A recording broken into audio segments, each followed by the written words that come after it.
before you file your taxes, you probably want to watch this video. I feel like this is a great opportunity, especially for those of you who are self-employed business owners and you want to legally minimize your taxes, meaning legally pay less in taxes, which can help you increase your refund and maximize it and position you to keep more of your money, especially if you're someone who's accustomed to owing. A lot of people sleep on this particular tax code, and if your tax preparer doesn't understand how to help you utilize it, then you miss out and leave money on the table. However, if you want access to a team of experts who understand the tax code, that are not scared of the tax code, that can help you legally minimize your tax liability, which ultimately helps you maximize your refund, link available with the video. Now, the IRS increases the standard mileage rate for business use in 2025. This took place towards the end of last year. So this means that you're able to utilize what I'm about to say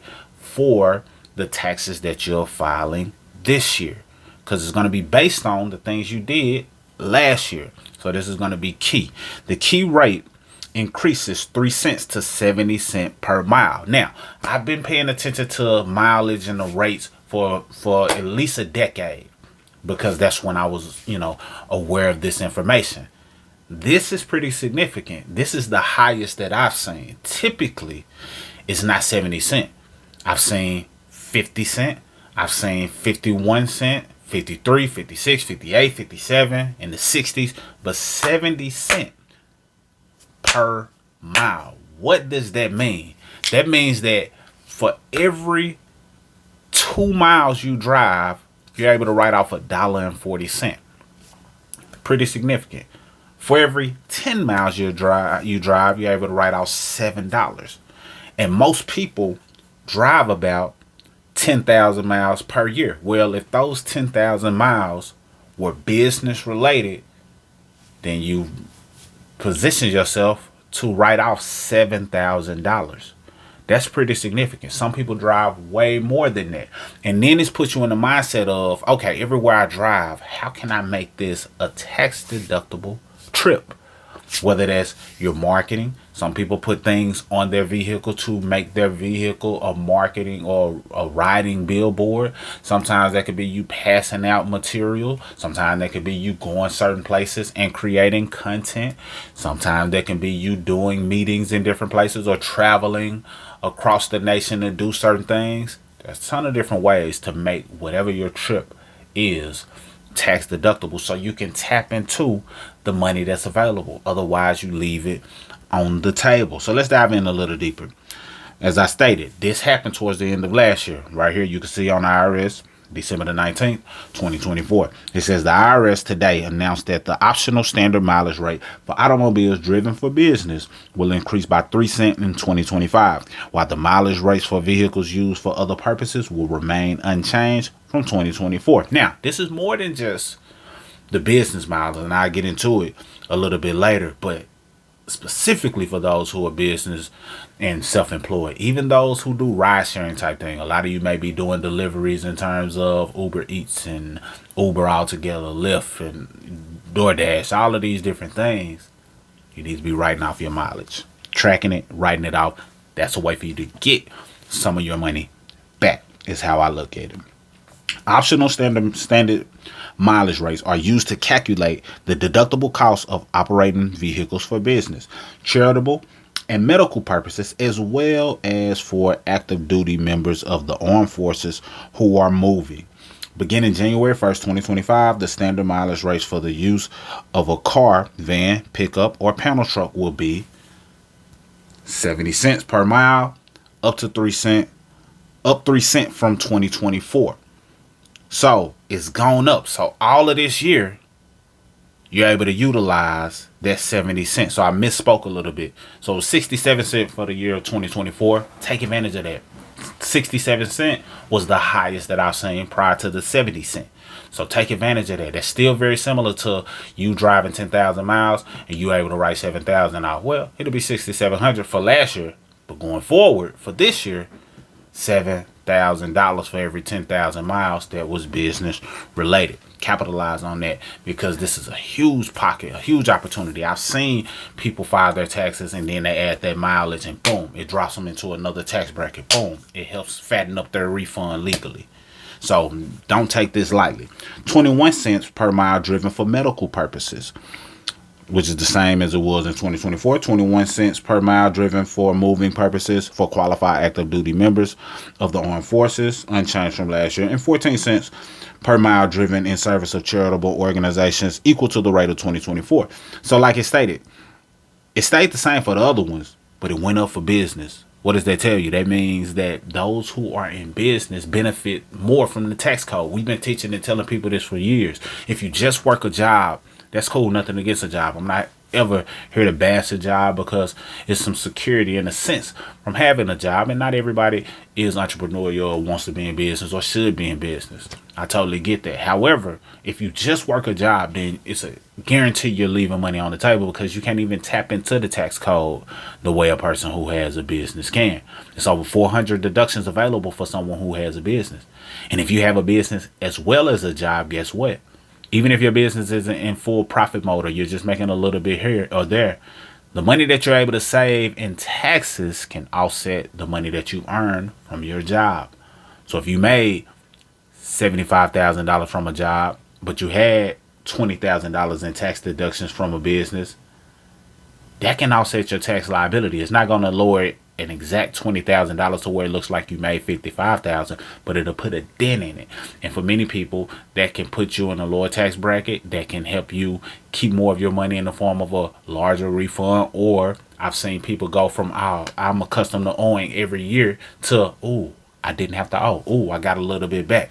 So it's key in understanding that just having a job positions you to be robbed of your wealth, because most people don't know, but you'll overpay, or you'll end up paying $1 million in taxes. Well, what if I told you that was optional? What if I told you that there are ways to legally minimize their tax and position you to keep that $1 million over your working career, and now you put that in better places, like investments, like in certain vehicles that allow you to pass down generational wealth? Very key. So the rates apply to fully electric and hybrid automobiles, as well as gasoline and diesel powered vehicles. While the mileage rate for charitable use is set by statute, the mileage rate for business use is based on an annual study of the fixed and variable costs of operating an automobile. The rate for medical and moving purposes, meanwhile, is based on only the variable cost from annual study. So under the Tax Cuts and Jobs Act, taxpayers cannot claim a miscellaneous itemized deduction for unreimbursed employee travel expenses. Again, this is not for employees, in this case. And only taxpayers who are members of the military on active duty may claim a deduction for moving expenses incurred while relocating under orders of permanent change of station. Use of the standard mileage rate is optional, so you don't have to use it. You don't have to pick up that money. You can leave it on the table. It's totally up to you. If you don't want to use it, then I wish I could use it for you, because I like this tax code that much. But you don't have to use it.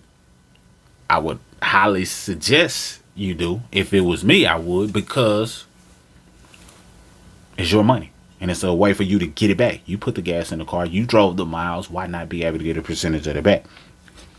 That's it. Taxpayers may instead choose to calculate the actual cost of using their vehicle. So that's another reason why it's optional. Some people prefer to use the cost. But when I do the math, if it's not a lot of maintenance going on your vehicle, so your vehicle's function is just fine, you get more bang for your buck out of the mileage that you drive, more than the expenses associated with the vehicle altogether. That's just my math. So you do with that what you choose. Taxpayers using the standard mileage rate for a vehicle they own and use for business must choose to use the rate in the first year the automobile is available for business use. Then in later years, they can choose to use the standard mileage rate or actual expenses. I'm going to read that again. Taxpayers using the standard mileage rate for a vehicle they own and use for business must choose to use their rate in the first year the automobile is available for business use. Then in later years, they can choose to use the standard mileage rate or actual expenses. What does that mean? That means when you get your vehicle, don't make the first thing that you do is the actual expenses. because then you forfeit your ability to tap into the standard mileage deduction. However, if you do the standard mileage first within that first year, you can flip flop later if you so choose, and you say, okay, let me test out what actual expenses look like. You can do that, but at least start off with the standard mileage, so that way you don't forfeit that ability to do that with that vehicle. For a lease vehicle, taxpayers using the standard mileage rate must employ that method for the entire lease period, including renewal. So if it's a lease, then whatever you start with, you got to keep using. Hope that makes sense. All right, so the notice contains that the optional 2025 standard mileage rate, as well as the maximum automobile cost used to calculate mileage reimbursement allowances under a fixed and variable rate plan. The notice also provides the maximum fair market value of employer-provided automobiles first made available to employees for personal use in 2025, for which employers may calculate mileage allowances using, the cents per mile valuation rule or the fleet average valuation. So if you're an employer and you have vehicles that people are using, of course, you get the tax deduction, not them. Your vehicle, you put up the money, you put up, all of the things associated with it, you get that tax deduction. So hopefully this helps you. Hopefully you take a step back and say, hold on, before I submit these taxes, before I file, how many miles did I drive last year? And you got to go do what you got to do to go figure that out. Because for me, when I first found out, before I was aware of, what was my starting odometer? What's my ending odometer? How much of that was business? Before I understood, then I would have to backtrack. Oh, we did go to Atlanta. We drove. We went there for business. All of this is tax deductible. Oh, we did drive to Missouri. Oh, we did drive to this area, that area, that area, that. And I'm tallying up, adding it up, and realizing, whoa, that's 8,000 miles that was driven for business out of the 12,000 that I may have driven that year, just as an example. So I was able to claim that. Now you may have to go back and do that same thing if you wasn't aware of this. Now there are apps and all of these things that help you track your mileage, and there are simple documents and paperwork and clipboards that you can use as well to track your mileage. But at the end of the day, if you're not tapping into the standard mileage rate, then you're leaving money on the table. If I was you, I wouldn't do that. That's a way for you to get your money back.